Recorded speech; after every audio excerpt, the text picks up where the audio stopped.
Daddy, tell me a story. Wow, I'm just doing Hey! tonight. Yeah. So, Daddy Joe, you had some issues this weekend when you came to the Comic Con. And for our patrons, you're going to get the story a little bit twice because we did tell it at the con, and we're putting out the shows for Patreon very soon. But what happened when you came to Conyers on Friday? Oh, man. So I'm about 10 minutes away from your place, driving on I-20, just cruising along, minding my own business, and I glance down and I notice that my check battery light has come on. I'm like, okay, all right. Well, I can, stop by an AutoZone or wherever and get a free check and see what's going on. After I think this, within a minute, my dash lights up like a Christmas tree. And my power steering goes out. And I'm doing 65, 70 on the freeway, no power steering. Stuff's getting weird. I unplug getting weird. Stuff's getting weird. I unplugged my phone because the battery was the first thing that indicated there was an issue. So I'm trying to reduce the draw. I turn the air down. I don't turn it off because this is summer in Atlanta. It's way too hot for that. But I turn the air down. I'm trying to reduce the strain on the battery. And I call my wife, and she can tell something's wrong just by the tone of my voice. She's like, "What's going on?" He sounded like the Judge Doom or whatever from Roger Rabbit. So that's why she could tell that something was off. Oh yeah. So I explain what's going on. Then I call Charles, and I say, "Hey, is there an AutoZone near your place? Because we always buy our batteries from AutoZone." So he's like, yeah, and he sends me the address. So I pull it up on Google Maps. I head to the AutoZone. I get parked. I go in, ask them to check things out, and they say, "Oh, your battery's dead." I'm like, "Oh, well, that sucks." And they're like, "Oh, but it's under warranty." I'm like, "Oh, great, but not with us." I'm like, "We always get our battery at AutoZone. What do you mean not with you?" Except it's like, "Oh when no, you don't." This is I don't even remember what the other company was, but Advanced they're like, Auto Parts. Advanced Auto, yeah, Advanced Auto. And I'm like, okay, great. I'm like, do you know where an Advanced Auto is? He's like, I'm new to the area, I have no idea. I'm like, okay, well, that's great. Not true. I looked it up for you. No, you did. No, that's the kid. Sorry, I thought we were to the part where you asked me.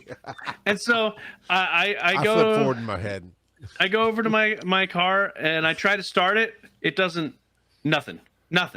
So they jump me and it starts up, and it is, my car at this point is all kinds of jittery. Ironically though, the battery light, the check battery light, is no longer on. But my car is all kinds of jittery. I make it over to Advanced Auto.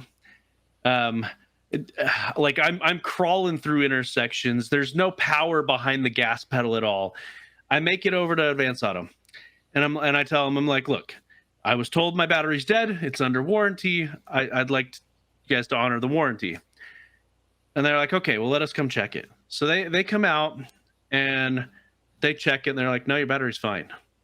Like, okay. And they even show me the meter that they use, and it showed 60-something%. I'm like, okay. So I'm sitting there thinking, why didn't it start?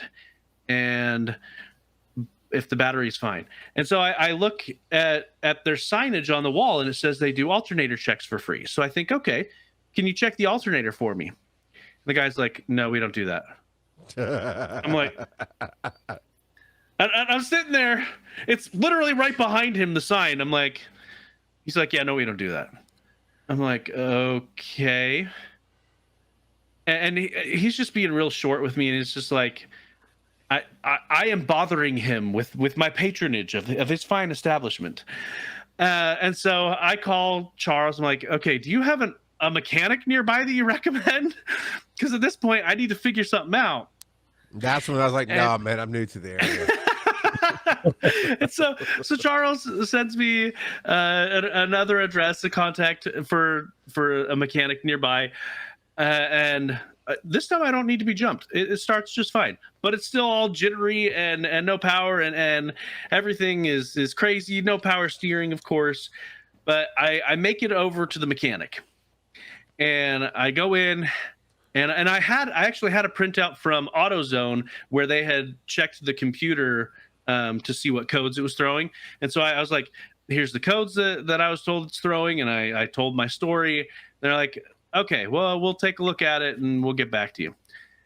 Like, okay, great. So Charles comes and gets me. And my original plan was to stop by Charles's place, drop off my stuff, and then we could go to the con together. We just load up my stuff into his car and go straight to the con. And we made it there, got our badges, and we had about 15 minutes before my first panel started. And not that this is related to my vehicle, but it's at that point, when looking at the schedule, that I realized that they made me the moderator of this panel. Well, I had just asked to be placed on the panel. So I'm already super frazzled. Now I'm all of a sudden the moderator. It's great. And I actually checked it, and they did that to me on another panel too. It gets better. We'll get to that. Yeah. But anyway, so in between a couple of panels, they call me and say, okay, we've checked things out. I'm sending you an estimate for the work to do. And ends up being $600 to replace a few parts, and hopefully that fixes all of the issues and I can get home. And so I'm like, okay, well, when can you? When This is can Friday I get the car back? afternoon at like 4 Friday o'clock afternoon. or something. Yeah. I'm like, okay, well, I'm like, I'm not from here. When do you estimate the car will be ready so that I can go home? Like, oh, Monday. I'm like, okay. All right. So I call my wife or text my wife. I'm like, okay, I don't have any of my work contacts in my phone, and I didn't bring my work phone. There you go, Joe. I get it, Phil. I'm the problem. And so my wife goes to my work phone, gets me my work contact, and I say, look, I need to take PTO Monday. Blah, blah, blah, blah. All right. So that's Friday. Saturday goes off without a hitch. Sunday morning, I get a call from my wife, and she says, and she's freaking out. I'm like, what's going on? She's like, well, I'm driving to church, and our van died. I'm like, awesome. Both our cars are dead. Same weekend. Wonderful. So her dad comes and they get a tow truck. That van is sitting in front of our place dead. Which the sad part about the van is 2 weeks ago we put $1,000 into it trying to fix a problem that they never diagnosed. So they never fixed the problem. We spent $1,000 for them not to fix the problem, and now it's completely dead. Won't turn over. Nothing. But yeah. So my in-laws come in clutch, help my wife get around on Sunday. Monday comes around, and Charles and I are just kind of hanging out and whatnot. And I call them Monday morning. We're like, okay, you guys said it would be done Monday, but you actually didn't tell me a time. So what are you guys estimating here? And so they're like noon, 1 o'clock, somewhere in there. I'm like, all right, awesome. So we go about our day. Charles and I are going out to lunch, and I call him, and I'm like, okay, it's noon. You guys said somewhere around noon to 1. Are we still looking like we're on target for that? And they're like, oh, actually, they've already done the work. They're actually test driving it right now. And like 2 minutes after I hang up, they send me the bill saying, okay, it's done. This is how much it's going to cost. And okay, I'm like, awesome. And so when after lunch, we pick up my car, and it drives just like it did before it was having issues. No issues so far. So awesome. Perfect.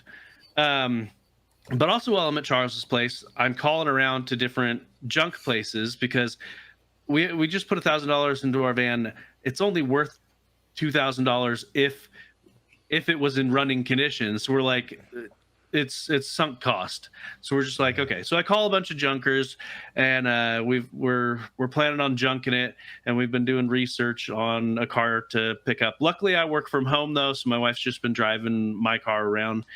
But man, it was quite the weekend for car trouble.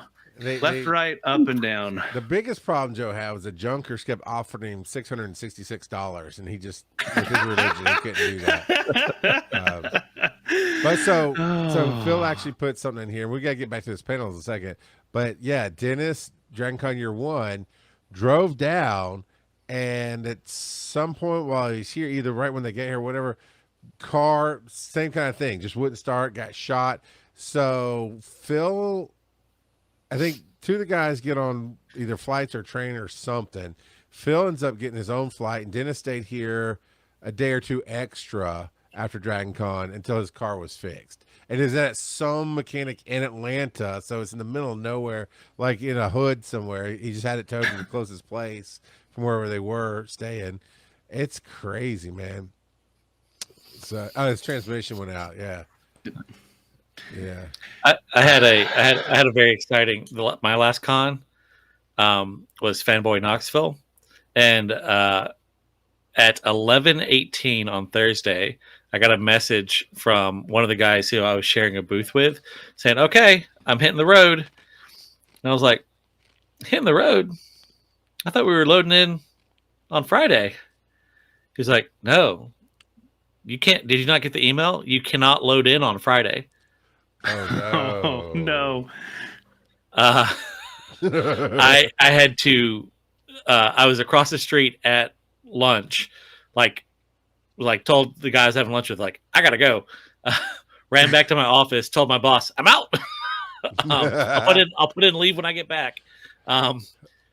Drove home, frantically just threw stuff in the truck, and made it to Knoxville with 17 minutes to spare. Wow. Because if you hadn't made it at that time, then no load in. I could not have loaded in. No. You'd have been locked out. Wow. Yeah. They were not allowing load in on Friday morning. So. And they shut down at a hard stop time. What, 5 p.m., 6 p.m.? 7 their time, which would be 7 y'all's time, but 6 my time. So, and now once I was there, I had an hour. Like, basically, they closed the loading dock at 7, but they were staying open till 8. But if your stuff was in there, that's all that mattered. So I just got my stuff in there, and then I didn't bother setting up. I was like, I'll just come back in the morning and set up, and then we went and found a barbecue place. So crazy. So yeah, Joe found out he's a moderator on the Chronicles of Narnia panel, and him and a lady talked about Chronicles of Narnia, which she was the greatest panelist ever with her 3-word answers for everything, or just yes or no's. Yep. Joe did phenomenal work. He did. He kept all these years of podcasting came out at him. He kept it going. And then was it that same day or was it Saturday? No, it's the same day. Same day. He did a Tron panel and showed up, and they tried to make him moderator on that one, and there was like 10 people in the room, 10, 20, 12, something like that. Yeah. And then what happened, Joe? And there was supposed to be one other person on the panel who I assume is the one that put in the panel. Yes, random kid. Someone put a voodoo curse on me. He never showed. And I looked back in the schedule. He was double booked.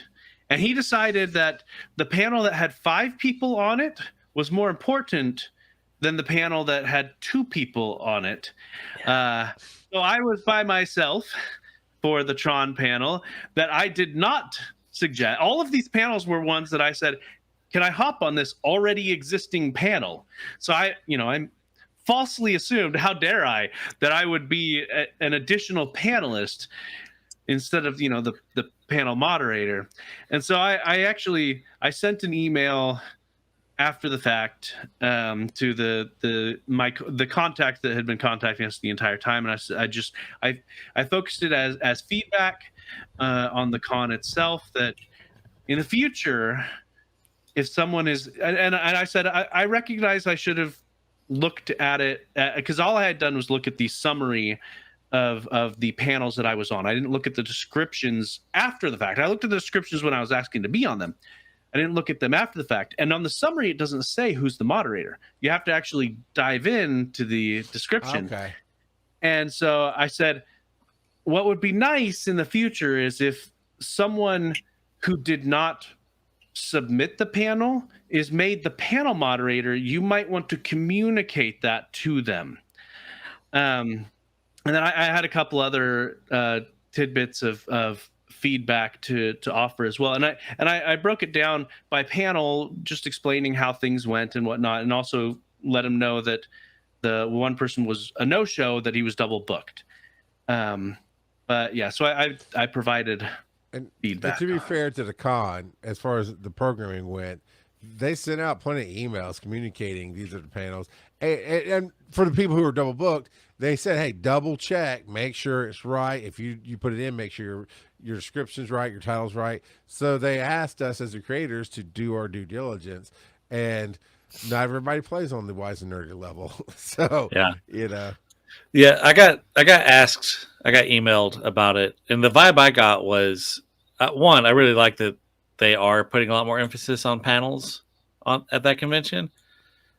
But it seems like it's just one person basically running it is all the tracks. And it's like, that's a lot to keep straight. I think he's running all the programming, because he was also my contact for the moderation with the celebrities as well. Yeah. Yeah. So We'll see. We'll see. Yeah. Getting there. Yeah. Now I will say, Joe drove me nuts Saturday, because he came in. We got everyone's like, "Yeah, man, I've already sent the email." I was like, "Why would you do that?" He's, "Well, I had some feedback to give him." Like, Joe, it's second day of con. Why are you? Well, he wrote back quickly like, Joe, it's second day of con. Why would you send that to him now? Wait till Monday. If he didn't have time, he could wait. No, Joe, that's not how it goes. Be a human being, Joe. Understand that everybody's spending his time and peeing in his coffee, and it's not good for us, Joe. Wait till Monday. But I clearly put in the subject that it was feedback, meaning that it was not urgent. So he could have waited until Monday. I personally wait. I give a thank you at the end of the con, and then if I had any issues, I wait till a day or two after con to send it. That's just me. I think that's just the human in me coming out. I personally don't see an issue with it. Well, obviously, you don't see an Bob, issue with it. which way do you lean on this one? Should I have waited, or was what I did acceptable? I almost never send negative email feedback because your boy doesn't want a paper trail.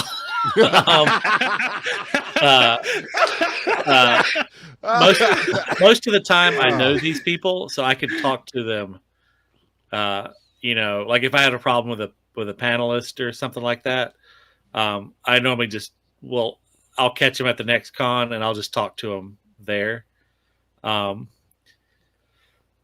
That's typically my if they send a survey out, which I'm surprised more cons don't do. I get it's a lot, and I do it on the events that I run, and I get it.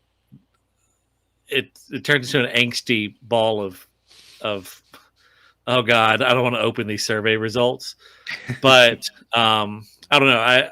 Those I will fill out. Anytime someone sends me a survey, I'll fill them out. I used to give surveys for 6 terrible months of my life. So, but other than that, I just don't. I send thank yous pretty much any con. I send a thank you afterwards, but it's rare for me to.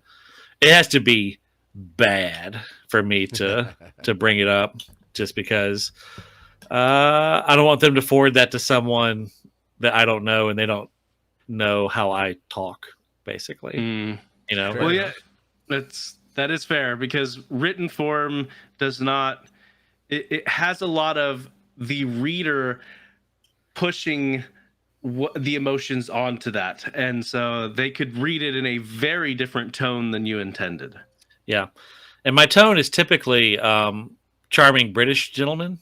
lots of cheers at the end of it and stuff like that. And I don't know that comes across always. So, I don't. So I read your newsletter recently, and I don't remember what you wrote, but there's something about it. I was like, man, that's so Bob. It was hilarious. It made me laugh. I could just hear you saying it. It was like, yeah.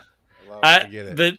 The style of writing I enjoy the most. I almost feel like I missed my calling as like a Louis Grizzard type. Oh yeah.